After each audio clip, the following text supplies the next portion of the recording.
இந்த 10 பொருத்தம் எந்த வகையிலையும் உங்கள் குழந்தைகளை காப்பாற்றாது ஃப்ரெண்ட்ஸ். உள்ளுக்குள்ளே போய் நம்ம கட்ட பொருத்தம் அப்படிங்கிற விஷயங்களை தான் நான் பார்க்கணும். ஓகேங்களா? நான் இன்னும் இந்த ஒரு பொருத்தம் தான் நான் சொல்லியிருக்கேன். இதுவே வெறும் டேப்லர் காலம் மாதிரி இருக்குது.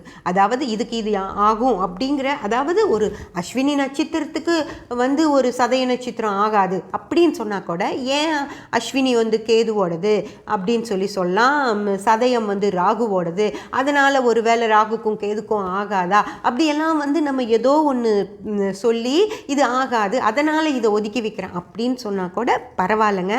வெறும் நம்பர், அதாவது ஒரு நட்சத்திரத்துக்கு அதனோட 1ஆம் நட்சத்திரம் ஆகாது, 2ஆம் நட்சத்திரம் ஆகும், 3ஆம் நட்சத்திரம் ஆகாது, 4ஆம் நட்சத்திரம் ஆகும் அப்படின்னு சொல்லி ஒரு அட்டவணை மாதிரி போட்டுட்டு வச்சிருக்கிற ஒரு விஷயத்தை தான் நீங்கள் இவ்வளவு நாள் நம்பிட்டு இருக்கீங்க. இன்னும் படிக்கிறேன் நான், ஒன்றும் அப்படியே விடலை, இன்னும் நான் படிக்கிறேன்.